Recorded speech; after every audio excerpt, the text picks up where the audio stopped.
We're now joined here on the program by the head coach of the Nicholls women's basketball team, WBB Plaisance. As always, a pleasure to have you, Coach. Great being here. Really appreciate it. You guys are rocking and rolling right now. 6-2, best start in school history, sitting atop the Southland non-conference standings. You got to be feeling good right now.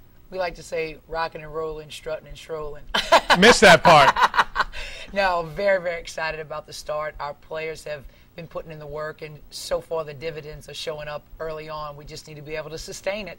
A quality schedule you've put together this year, and you're beating who you're supposed to beat right now. 4 wins over in-state opponents right now. You've got Alabama State coming up on the docket next Thursday night. Fortunately, only 3 games in the month of December, so this will give you a little bit of time to kind of rest up, get a feel for what things are going to be like heading into conference. It was a great balance. We were very, very heavily scheduled, if you will, towards the front end of our schedule. And now the break is perfect with exams coming on right now this week. And the women are prepared for exams. They're getting prepared for the games. And even at practice, you would think with that long break between games that practice can get a little mundane. But they've kept it very interesting. Despite a very solid year last year and the upset over the #1 seeded Central Arkansas Sugar Bears in the tournament, this team wasn't given a whole lot of respect in the preseason polls. Picked to finish 7th in the Southland Conference.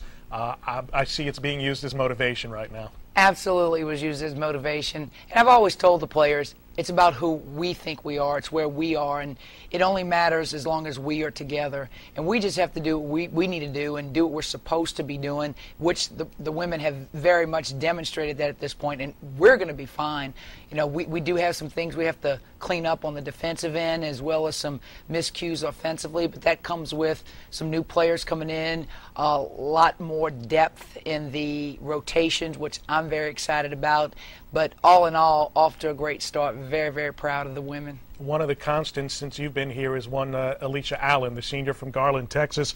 Team high 14-plus points a game. Second in the team in rebounding right now. She leads the way in block shots. She's a do-it-all player and getting it done right now. Do-it-all is exactly how to describe Alicia. She is probably the toughest matchup in the Southland Conference because she possesses guard skills, as well as you can post her up. She can put it on the floor. She sees the floor well. Great defender with the block shots. Great defender in terms of just making stops. Can guard the wing, can guard in the post. And honestly, Alicia has done everything from the 2 to the 5.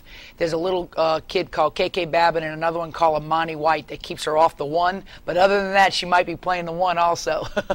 You learned hopefully a lot about your team at the Basketball Travelers Invitational last week. You went 2-1, finishes a runner-up in that event with a loss to Texas Tech, but wins over UNO and Southern Utah as well. It's a tournament-style format, so it gets you used to playing games back-to-back days. What did you take away from that experience?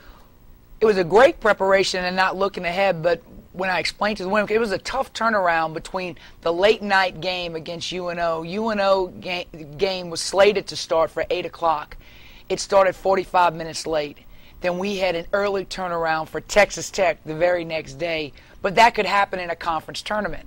And in a conference tournament, you have a 3-day format.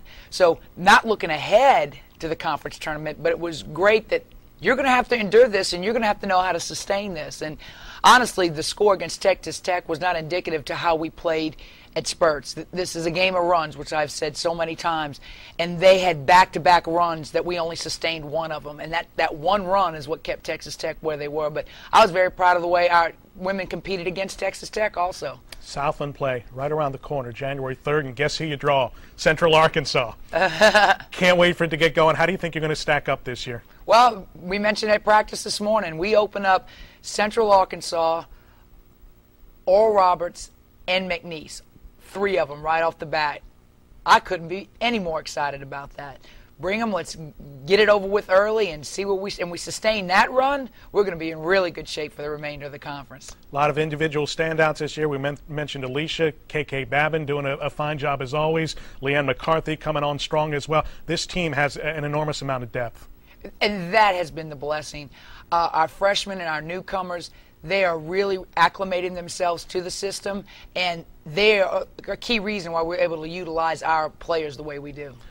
The Colonels off to a 6-2 start this year. Thanks so much, Coach. Thank you, Mike. Appreciate it. Head Coach WBB Plaisance off to the best start in school history.